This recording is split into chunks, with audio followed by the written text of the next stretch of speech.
Bem, sobre a questão aqui de... Tem alguns fatos aqui que o senhor afirmou, que infelizmente o senhor está mal informado, me desculpe. No projeto anticrime, nós propusemos medidas duras contra o crime organizado, inclusive contra milícias. Nós conseguimos, né, graças a essa casa, aprovar o confisco alargado de bens criminais. Nós conseguimos aprovar a proibição de que pessoas condenadas por serem membros de organizações criminosas, se mantiverem o vínculo durante o cumprimento da pena, não progridem, não obtêm benefícios. Nós colocamos métodos especiais de investigação que são particularmente importantes contra o crime organizado, escuta ambiental, agente infiltrado. Então nós colocamos muitas coisas importantes contra a criminalidade organizada, inclusive milícias. Tínhamos colocado, inclusive, na lei anticrime, uma norma que dizia: milícia é crime organizado. E o seu partido foi contra. O membro do seu partido foi contra isso. Máfia.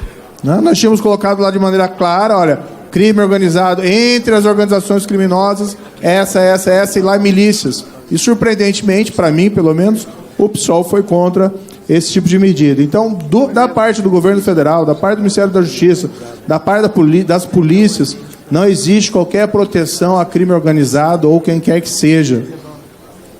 Não existe isso pura e simplesmente. O que existe é a criação de teorias da conspiração que não fazem o menor sentido. Nós lançamos, como disse, uma lista de procurados, mais procurados, não é lista de todos os procurados, e os critérios que foram feitos pela área técnica não abrangeram esse fulano em questão. E 2 semanas depois ele foi encontrado e morreu no confronto com a polícia do governo do estado da Bahia. Então, assim, não tem nada fora a teoria da conspiração a serem elencadas ou ofensas. Eu peço que não seja ofendido. Eu não ofendo ninguém, nem em rede social, nem aqui perante o parlamento. Sempre trato todo mundo com muito respeito. Se quiser colocar argumentos ou fatos, é uma coisa. Agora, quiser apenas colocar ofensas, eu, sinceramente, não respondo ofensas. Isso é vitimismo. Eu não coloquei ofensa nenhuma, coloquei argumentos. Senhor, calma. Não, só um pouquinho. Não precisa essa gritaria para que eu aja na condução dos trabalhos, certo? Então vamos ter paciência. A palavra está devolvida ao ministro Moro. Eu não vou entrar no mérito da palavra do deputado Ivan Valente. Como eu disse, nós tivemos aqui críticas e tivemos elogios. As críticas e os elogios, ambos fogem da pauta da audiência pública. Se eu controlar críticas, eu tenho que controlar elogios. Então, tenho procurado ter uma atitude diligente, cuidadosa com todos. Agora eu vou pedir que seja respeitada a fala do ministro. A questão da PEC, se ela vai abranger o cível, o criminal, eu coloquei minha posição muito clara. Eu sou favorável tanto ao cível como ao criminal. Só compartilho a opinião, como foi colocado muito bem pelo deputado aqui, Pompeu, que no crime é fundamental. Não é? Agora, a minha posição é clara, eu sou favorável da emenda cível e criminal. A minha pergunta é, qual é a sua posição? A minha posição é clara nesse sentido. Qual que é a posição do PSOL? É contra o crime, contra o cível? Enfim. Posição do Vamos pessoal, esperar com excelência, não pode insinuar. Voto, né? Vamos esperar o momento do voto.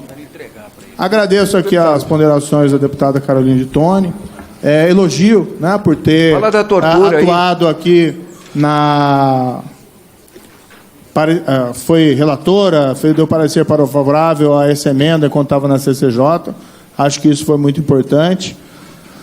Para a execução em segunda instância, em primeira instância, como foi mencionado aqui como uma sugestão, eu acho que o que se tem agora, para onde se quer avançar da segunda instância, já é muito importante. Não é consolidar algo que já vinha, ou, infelizmente o Supremo, com todo respeito ao Supremo, mudou o posicionamento, mas deixou claro, inclusive pelo voto de ministros que compuseram a maioria, que isso era possível de ser alterado pelo Parlamento, tanto por lei como por emenda constitucional. Então, acho que o importante é nós pensarmos agora nessa emenda ou projetos de lei que resgatem a segunda instância. E temos a execução em primeira instância dos vereditos do Tribunal do Júri, que já foi aí um grande avanço. A deputada Carla Zambelli lembrou o episódio lá no Ceará e o trabalho que foi feito. No fundo, o mérito acho que é compartilhado. Houve essa crise, nós enviamos a Força Nacional, enviamos uma Força de Intervenção Penitenciária, apoiamos com a PF, apoiamos com a PRF. Falei diversas vezes com o governador, seja eu contatando ou com o governador me contatando. O importante é o espírito de cooperação. E só vejo com bons olhos a queda dos indicadores criminais, tanto no Ceará como em outros estados. O importante é realmente nós trabalharmos juntos para poder reduzir esses índices, que eles caíram, de fato caíram, isso é muito... evidentemente não tem como não ficar feliz com isso, mas os indicadores remanescentes ainda estão muito elevados. A deputada Patrícia Ferraz, agradeço aqui também as considerações e minha solidariedade, em relação ao a senhora ter sido vítima desse crime. E acho que é importante, vem ao parlamento, com uma experiência pessoal, vivenciou na própria experiência de vida pessoal, foi vítima de um crime, sabe como as coisas funcionam e como as coisas não funcionam, e como muitas vezes pessoas poderosas conseguem manipular o sistema e prevenir a sua posição, independentemente de serem culpadas ou não.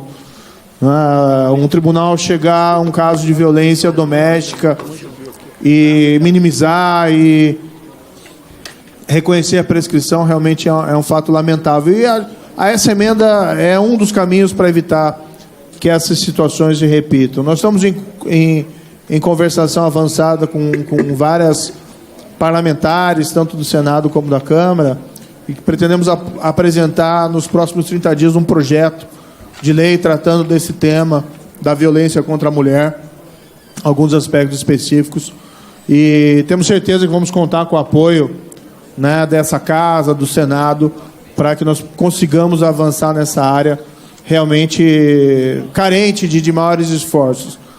Nós nos centramos no ano passado na criminalidade em geral, organizada, violenta, o pacote anticrime, e temos que tratar desse assunto com mais atenção realmente. O deputado Pompeu de Matos, eu concordo com várias das suas afirmações, posições muito ponderadas. Eu acho que aqui não existe uma oposição real entre civil e crime, apenas o reconhecimento de que a mudança para o crime é mais relevante, mais fundamental, mas eu não tenho dúvida em apoiar ambas as mudanças. A questão que Vossa Excelência colocou da aplicação da PEC, eu tendo a considerar essa mudança como mudança processual. Embora a lei penal mais gravosa ela não retroaja, é uma garantia fundamental, e ninguém quer mexer nisso também. Eu acho que isso é uma conquista civilizatória, dos tempos modernos. Mas aqui, a meu ver, é uma mudança da lei processual. E com todo respeito ao Supremo, eu acho que já é a possibilidade existente. Eu acho que o Supremo errou na mudança da jurisprudência. Falo isso com extremo respeito à instituição.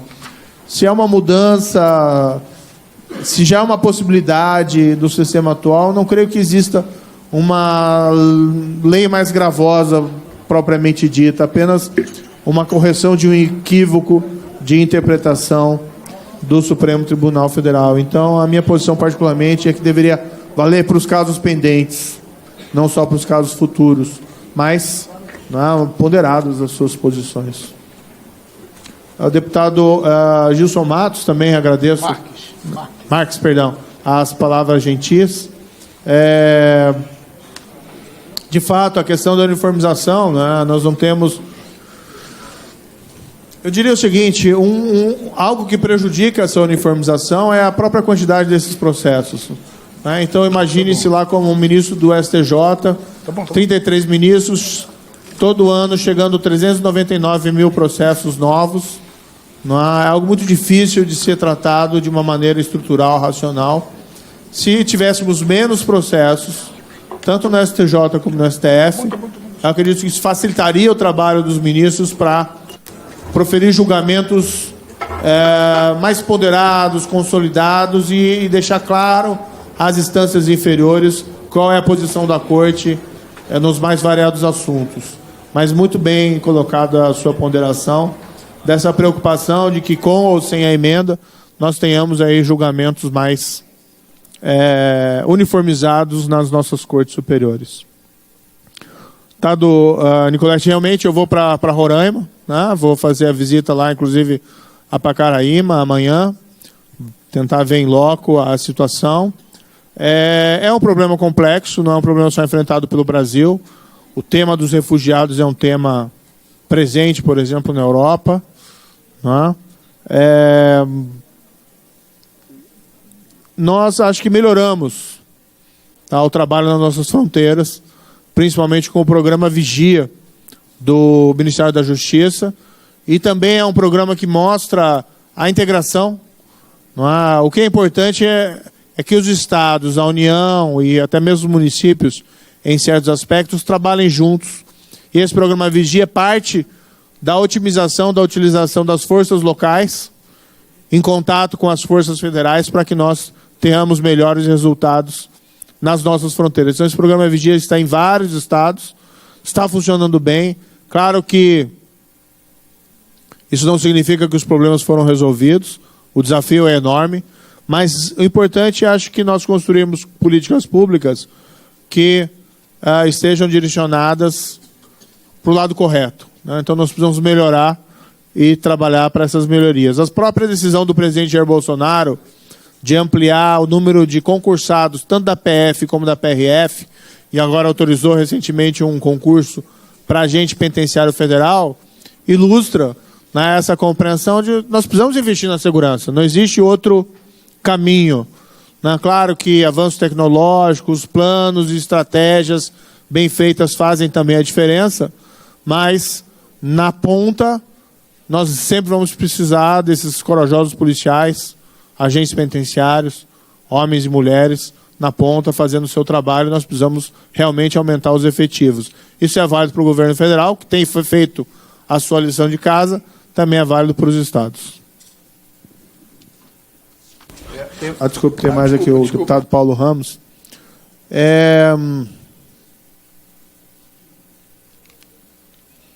Deputado, até congratulo Vossa Excelência por ter participado, então, da aprovação da Constituição de 88. Acho que é um texto fundamental, representou realmente uma conquista importante para a sociedade brasileira, o que não quer dizer que não sejam necessários pontuais ajustes em relação a esse texto. Em relação ao ministro Paulo Guedes, o próprio ministro Paulo Guedes já pediu escusas, esse episódio é superado. O fato é que há um holofote intenso entre todos os agentes políticos, todos os ministros, e, por vezes, se profere algum descuido, mas ele, como eu disse, não tinha nenhuma intenção de ofender ninguém. O ministro Paulo Guedes é um dos quadros mais competentes aí do Estado brasileiro, do governo brasileiro de todos os tempos, e ele tem o máximo respeito, até tem parentes aí no âmbito do serviço público. Em relação à questão dos presos provisórios, o que nós verificamos dentro do Ministério da Justiça, pelas estatísticas, considerando como presos provisórios aqueles não julgados em nenhuma instância, os percentuais não são muito diferentes de países, por exemplo, como a França, ou como outros países. Não existe, no nosso ver, um número tão excessivo. Até quem conhece a prática judiciária, eu fui juiz e acompanho, claro que sempre surgem alguns casos, às vezes esdrúxulos, não é? De um exagero, de um erro aqui, de alguém que teve uma prisão preventiva decretada desnecessariamente, mas, em geral, os magistrados são muito zelosos na decretação dessas prisões. Se há uma situação de, eventualmente, alguém ficar preso provisoriamente para além do tempo da pena, são situações muito particulares. Não tenho isso como um retrato generalizado dentro do sistema brasileiro. Pode acontecer por equívoco, por erro, pode acontecer e merece um remédio próprio. Mas não é uma situação generalizada do sistema carcerário. Não é? Ministro, só me desculpe, eu vou mandar então os dados para Vossa Excelência, porque o número é muito grande. Não. Vossa Excelência pode encaminhar e nós vamos examinar esses dados. Não tem isso como uma realidade presente e generalizada. o que não significa que não pode acontecer erros. Eu mesmo, quando era juiz, uma vez foi enviado por um presídio federal um preso que já tinha pena cumprida, não é? Mas nós recebemos a documentação dele depois do Estado, e aí fomos verificar. Quando verificamos, colocamos ele imediatamente em liberdade. Mas não creio que essa seja uma situação generalizada. Obrigado, ministro. Eu vou, como nós já temos poucos dos inscritos ainda em plenário, eu vou ouvir a todos e depois passar a palavra ao ministro para que encerre. Com a palavra o deputado Capitão Alberto Neto. Primeiro, cumprimentar toda a mesa, em nome do nosso deputado do Amazonas, Marcelo Ramos, qual preside essa comissão tão importante para o nosso país. Agradecer a presença do nosso ministro e queria deixar aqui registrado um provérbio, Provérbio 29, versículo 4. Quando o governo é honesto, o país tem segurança. E não houve nenhum investimento grande em segurança pública até esse momento. Mas, na batuta do nosso ministro, do presidente Bolsonaro, os índices foram caindo. Já foi citado vários aqui, eu cito de homicídios em torno de 20%. Foi comentado qual foi o prejuízo da decisão do STF. O prejuízo foram 85 mil presos liberados. Uma decisão, parece que é o bel prazer do momento. E alguns, assim, na Operação Lava Jato, e aqui eu queria questionar sobre o prejuízo que isso causou na Operação Lava Jato, essa decisão do STF, e aqui nessa casa estamos tentando corrigir e parabenizar mais uma vez o ministro por ter essa visão. Antes da decisão do STF, já tinha sido colocado isso no pacote anticrime. O senhor já tinha visualizado essa insegurança jurídica que poderia prejudicar todo um país nas investigações contra a corrupção, e não só corrupção, homicidas, latrocidas, estupradores. Alguns casos, tipo o do José Disseu, do Lula, do Gerson Almeida, do Léo Pinheiro, Sérgio Cunha Mendes, ex-presidente Mendes Júnior, da Mendes Júnior. Casos emblemáticos que, com essa decisão do STF, trouxe uma sensação de impunidade. Aquela história que pobre, só quem vai para a cadeia é pobre. Voltou novamente aquela história, quem vai para a cadeia é pobre. Rico consegue postergar e sair impune. Dizer também do compromisso, ministro, da bancada da Segurança Pública em alguns pontos que foram retirados do pacote anticrime, que a gente considera importante, a excludente de ilicitude, a mudança para a segurança do nosso policial, que está lutando uma guerra diária. Nós temos o play bargain, também foi retirado, e outros pontos que o senhor pode ter certeza que a bancada da Segurança Pública está pronto para voltar a discutir esses assuntos, para avançar na segurança pública, deixar uma legislação eficiente e dura. Fazer as mesmas coisas, nós não vamos ter novos resultados, vamos ter os mesmos resultados. Então, é hora da mudança. E eu queria deixar essa pergunta. A pergunta é sobre o impacto na Operação Lava Jato, da decisão do STF. Quais foram os feitos e causa, e com a PEC 99, o que poderá mudar nessa operação? Deputado Glauber Gomes, depois deputado Peternelli. Glauber Braga, desculpe.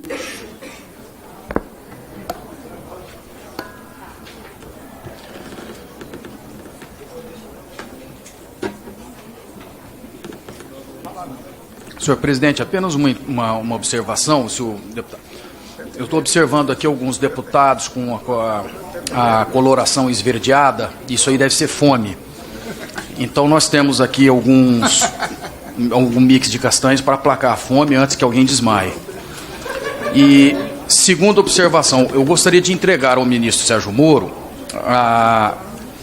toda a contribuição da palestra e da exposição do ex-ministro César Peluso com as notas taquigráficas para contribuir na elaboração das notas que virão a esta comissão do Ministério da Justiça.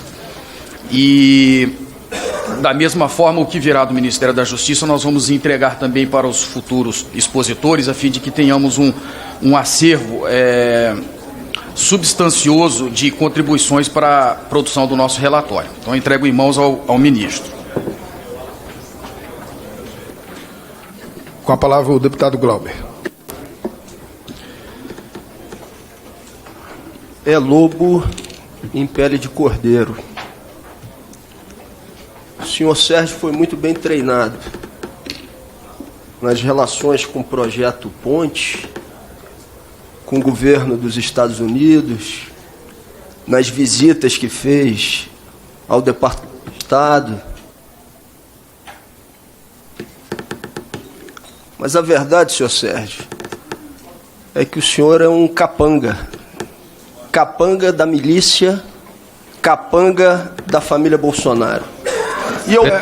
Deputado Glauber, só um pouquinho, calma.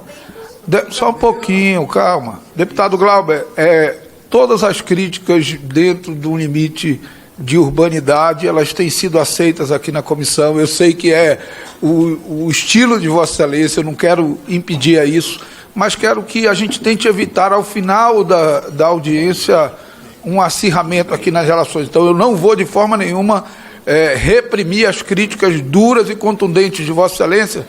Eu só peço que nós possamos ser econômicos em adjetivos como capanga, como... Eu vou, presidente, provar o que eu tenho a dizer. E provo porque o senhor Sérgio se apresenta de maneira muito polida, mas mente descaradamente. Toda vez que questionado sobre o caso Flávio Bolsonaro, ele diz que essa é uma responsabilidade do Ministério Público do Rio de Janeiro e da Polícia do Rio. Mente e trabalha como um blindador da família e, consequentemente, da milícia, porque nos últimos dias sai um relatório da Polícia Federal isentando o senador Flávio Bolsonaro de responsabilidade nas negociações que fez de imóveis no estado do Rio de Janeiro. Dá uma demonstração pública como se nada tivesse a ver com isso e trabalha junto à Polícia Federal para blindar o senador e a família Bolsonaro. Então, me desculpe, presidente, se eu não posso aqui utilizar de uma polidez para dizer o que tem que ser dito. Do mesmo jeito, diz que a Polícia Federal não tem nada a ver com aquilo que ocorre no estado do Rio de Janeiro, mas a primeira coisa que fez foi mandar a Polícia Federal para pressionar o porteiro do condomínio do presidente da República. Esse tipo de atuação, que finge ser uma coisa, mas é outra, é a atuação de lobo em pele de cordeiro.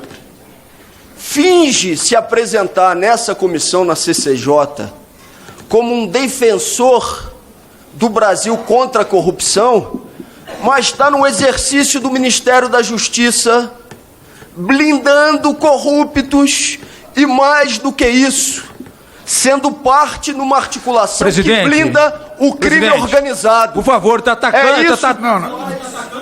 Vamos seguir. Deputado Valdir, não tem tanto quanto não tem uma série de elogios que foram feitos aqui ao ministro. Então, me desculpem. Adjetivos agressivos e tudo mais, eu acho que nós não podemos perder a oportunidade de ouvir um conjunto de deputados que estão aqui até agora, que querem ter oportunidade de falar.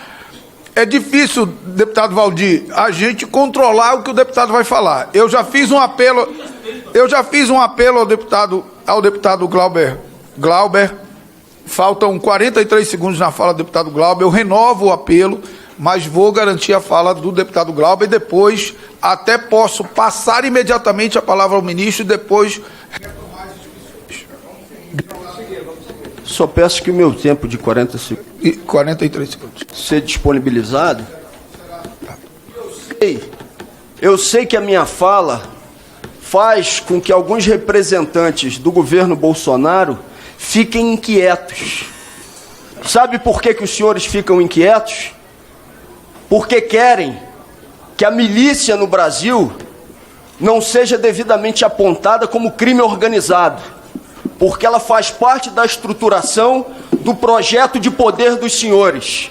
E eu não tenho outra coisa a dizer a não ser chamar um ministro da Justiça que blinda a família Bolsonaro em relação a esses temas de capanga da milícia. É isso que ele é. O senhor quer falar logo, ministro? Eu vou passar a palavra ao ministro e depois seguir a ordem dos inscritos. Peraí, deputada. O ministro quer falar. Vossa Excelência tem a palavra. O senhor não tem fato, o senhor não tem argumentos, o senhor só tem ofensas. O senhor é um desqualificado para o exercício desse cargo. Eu vou, deputado, ministro Moro, a mesma ressalva que eu fiz ao deputado Glauber por usar o adjetivo covarde, eu faço a Vossa Excelência por usar o adjetivo desqualificado. Eu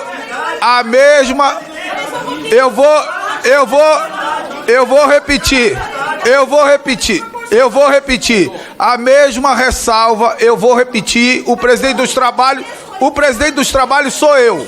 O presidente dos trabalhos sou eu, não é Vossa Excelência, deputada Carla. Então, eu vou repetir. A mesma ressalva que fiz ao deputado Glauber, faço ao ministro. Como faria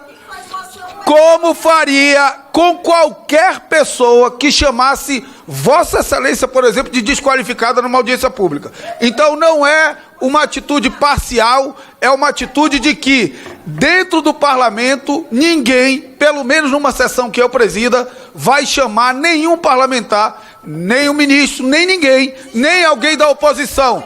Absolutamente ninguém, numa sessão que eu presida, vai chamar um parlamentar de desqualificado. Então a ressalva que está feita ao deputado Glauber está feita ao ministro Moro e vamos seguir a nossa audiência. Vossa Excelência, dá aqui a palavra. Senhor deputado, eu peço até desculpas à autoridade de Vossa Excelência, eu estava redarguindo uma ofensa, mas evidentemente vou seguir a sua orientação e, na verdade, estava redarguindo não na mesma proporção de como foi ofendido. Na verdade, vim para essa casa para falar sobre a PEC e acho que esse é um tema extremamente relevante. E aqui todos são testemunhas, sempre tratei a todos os parlamentares com extremo respeito e gentileza, mesmo quando ofendido. Eu redarguei aqui, mas fico aqui a minha escusa a Vossa Excelência em relação a essa situação. Ser chamado de Não existe. Ministro, eu vou seguir as palavras. Eu vou seguir. Valdir, eu vou seguir. Eu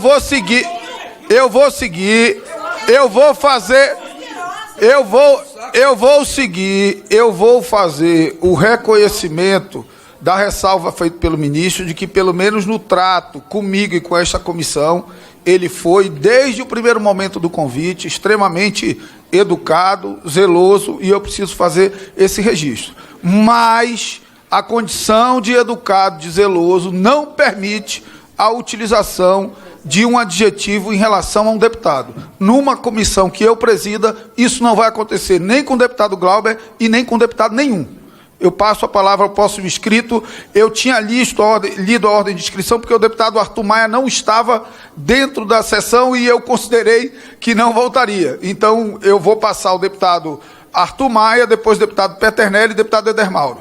Eu vou seguir todas as inscrições. Ainda está escrito deputado... Só não terminei minha resposta. Não, tudo bem, então vamos. Presidente. Peraí, o ministro... Terminando aqui. Não existe nenhum fato aqui. A Polícia Federal fez uma investigação e concluiu. Eu sequer li esse relatório que foi feito lá. O delegado tem autonomia para decidir, tanto para indiciar como para não indiciar. Isso vai para a Justiça e vai ser apreciado pela Justiça, pelo Ministério Público. Eu não interfiro no trabalho da Polícia Federal. A única questão que eu interferi no trabalho da Polícia Federal... Deputado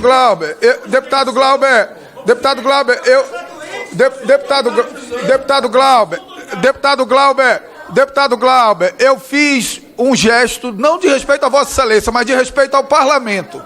E eu peço que Vossa Excelência possa ouvir até o final a resposta do ministro para que a gente siga as inscrições. A única orientação feita à Polícia Federal foi que agisse com autonomia, contra o crime organizado e contra a corrupção, é o que está fazendo. Não existe nenhum fato que possa ser invocado contra o meu trabalho no Ministério da Justiça, protegendo X ou Y em qualquer investigação. Nenhum fato concreto existe. Quem protegeu milícia foi o seu partido na votação do projeto... Deputado Glauber. Deputado Glauber. Deputado... Só um pouco. Só um pouco. Deputado Glauber. Quem? Deputado Glauber. Deputado Glauber. Deputado Glauber. Deputado Glauber. Deputado Glauber. Deputado Glauber. Deputado Glauber, deixa eu fazer um pedido. Olha lá, olha lá,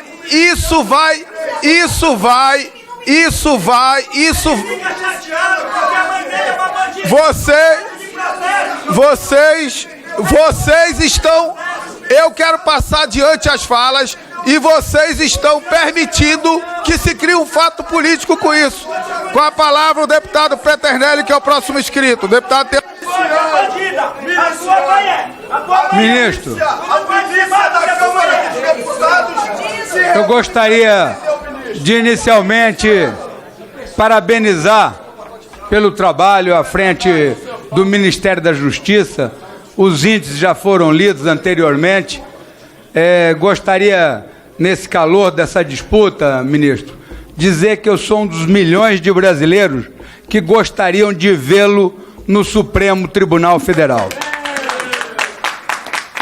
Só para também deixar registrado, ministro, meu ponto de vista sobre o juiz de garantia é quase uma nova instância. O que nós queremos combater? A sessão está encerrada.